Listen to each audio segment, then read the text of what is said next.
Record breaking చేయబోతుంది ఖచ్చితంగా.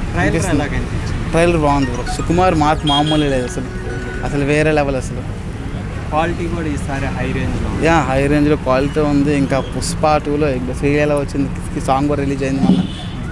Dance maybe number అవ్వచ్చు అనిపిస్తుంది. అల్లు అర్జున్ స్వాగ్ మాత్రం మాత్రం తగ్గేదే లేదంటే అసలు మామూలు లేదు. అల్లు అర్జున్ బాగుంది. అంత ఎక్కువగా రిలీజ్ చేయలేదు, చిన్న ఒక బిట్ రిలీజ్ చేశారు. మొత్తం చూస్తే కానీ సాంగ్ కూడా మెల్లమెల్ల ఎక్కుతుంది అనమాట అందరికి కూడా. సేమ్ ఆ ఫస్ట్ సాంగ్ లాగా పార్ట్ 1 సాంగ్ లాగే ఇది కూడా మెల్లమెల్లగా టాప్కి వెళ్ళిపోద్ది అనిపిస్తుంది నాకు ఖచ్చితంగా. సో ఈ సినిమాతో 2000 కోట్లు వస్తుంది అనేది టార్గెట్ చేస్తుంది. 2000 కోట్లు అంటే కష్టం బ్రో. మేబీ ఆల్రెడీ ఓవర్సీస్ తెలిసింది, 1000 crores దాకా వెళ్ళిందని తెలిసింది, అందరికీ తెలిసిందే. మేబీ అది పర్ఫెక్ట్గా వచ్చేస్తుంది అనిపిస్తుంది నాకైతే.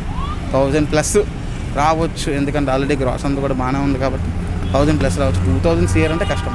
అల్లు అర్జున్కి తెలుగు స్టేట్స్లో కన్నా అవుట్ ఆఫ్ స్టేట్స్లో ఎక్కువ క్రేజ్ ఉంది, రెవెన్యూస్ కూడా అక్కడే వస్తున్నాయి. అలాగే అది పుష్ప వాళ్ళే బ్రో. మోస్ట్లీ ఈ బీహార్, ఈ హిందీ మొత్తం అంతా కూడా పుష్ప వాళ్ళని ఓన్ చేసుకున్నారు అనమాట. నార్త్ ఇండియా అంతా కూడా ఓన్ చేసుకుంది. మన సౌత్లో మీకు అందరికీ తెలిసిందే పుష్ప కొంచెం యావరేజ్ లైక్ ఫిల్మ్ లాగా వెళ్ళింది, కానీ అటు సైడ్ అంతా కూడా టాప్ మోస్ట్లీకి వెళ్ళిపోయింది అనమాట. సో అట్లా పుష్ప 2 కూడా అదే రేంజ్, దానికి మించి ఉంటుంది తప్ప దాని తగ్గదు. అదే social media Allu mega family మధ్య గ్యాప్ ఇంకా పెంచుతుందంటే మీరేమంటారు? అది కొందరు అనుకోవడం వల్లే పెంచుతుంది తప్ప, అది అనుకోవడం వల్లే వాళ్ళు అనుకుంటున్నారు అంతే తప్ప వాళ్ళ గ్యాప్ మాత్రం పెరగదు. వాళ్ళు మాత్రం కలిసే ఉంటారు.